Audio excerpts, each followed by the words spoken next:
New book, working, needs proofread and process. Rib or dog night out. Shepards of Alaska. Chapter 49. Come on, boy, we're going out hiking today. The winter season was growing thicker. Snow had mounted over the past week, and every time Shep opened the wheeled cabin's door, he had to snow shovel his way out with the help of a pawing German Shepherd, Bustah. Come on, Bustah, paw your way out. You gotta earn your way here, he said to his dog. The shepherd growled and pawed at the icy snow until a hole began to form under the top frame of the entrance to the wheeled cabin. A snowburst rushed in as the first sign of outdoors appeared as Bustah pawed through the ice block that was trapping them into the cabin. Shep was suited up in a thick Northface thermal coat and a thick canvas thermal overalls and icy camo.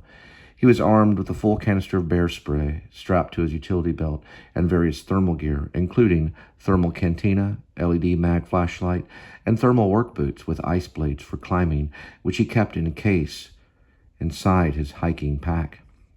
Also, snowshoes hung from his hip, which he would plant in after exiting the cabin. Brought my snow boots, he told the dog as the hole increased inside until it was the size of a tractor wheel. The burrowed through, breaking the ice and snow until he landed at the foot of the three-step unit leading to the front entrance. The sky was silver, snow flickered down here and there, but mostly it was sunshine. His handheld Garmin E-Trax read 20 degrees. His phone read 19 Fa. The dog turned and faced him, nearly reading his mind. Okay, boy, I bought this for you.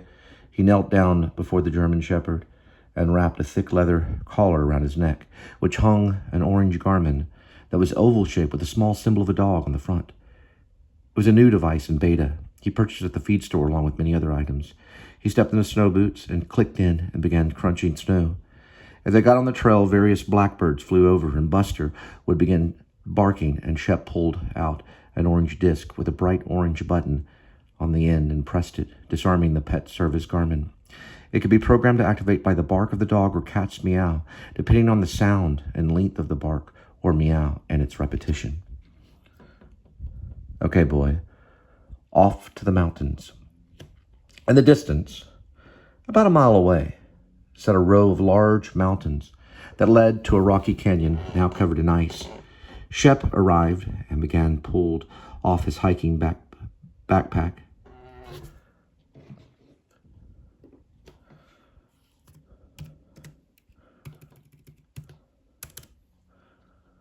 And removed his Canon camera and began taking shots of the majestical scene as the dog barked.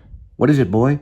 Shep peeped through the thermal camera and could see the polar bear mooling around near a trail not far from them. Damn polar bear. It's out of season and out of region. Nothing like that. Not for one of them like that. It should just be a grizzly or brown, Shep said. The polar bear followed the trail, sniffing the ground and looking left and right as if trained to do so, nearly like a circus bear. It was more than 200 yards away, too close for comfort. Come on, boy. We're going off course. Shep led the dog without the leash, and he followed behind and sometimes circled his master, occasionally sniffing the ground. It's too far from us now, he told the dog. Time passed. Shep had walked at least 2 miles from base camp, crunching and sipping on the cantina here or there.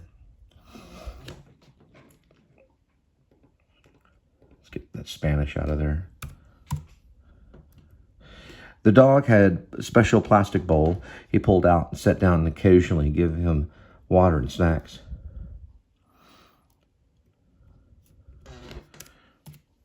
Make sure that's past tense is in there. The dog had a special plastic bowl he pulled out and set down and occasionally gave him water and snacks. They were on the edge of the mountain, looking up at the gray clouds above as a flock of geese honked by above them, about 100 yards in the sky. Then Shep heard the rumble from above. He noticed a few flakes of dust rise above from the ground below, and crashing, rolling thunder roared out. Shep immediately took the orange disc out and pressed the button arming the dog's Garmin. It beeped, and Shep began to run. "Run, boy!" commanded the dog. "Run and get help!" The dog took off, sprinting ahead as the ice and snow mix fell over Shep, covering him more than 10 feet. Shep pounded downward, like snow from a snow shovel, and twirled around until the body was packed in hard, and he could not even move his fingers. He had no time to activate his emergency beacon, but the dog would bark and alert the watchers. Bustah outran the sliding avalanche by at least 200 yards or more, and then turned back to where his master was buried and began barking and digging into the snow. Shep took in a large gasp of air and waited and prayed. "Dear Father, who art in heaven," Shep said, and then passed out. The dog clawed at the thick ice and pawed until snow mix flew over its ears and snout. He kept pawing over and over and over again until a small cavern appeared, and he dug deeper and deeper, sniffing out his master's breath and scent.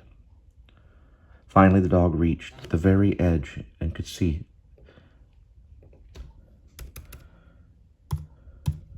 his master, ice-colored Northface, and dug into the jacket and hole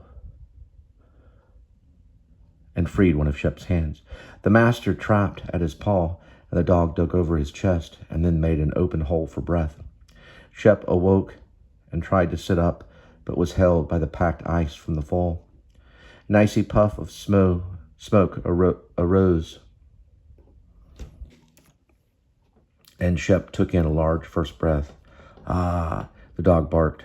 "Good boy," Shep said after groaning and taking in many breaths.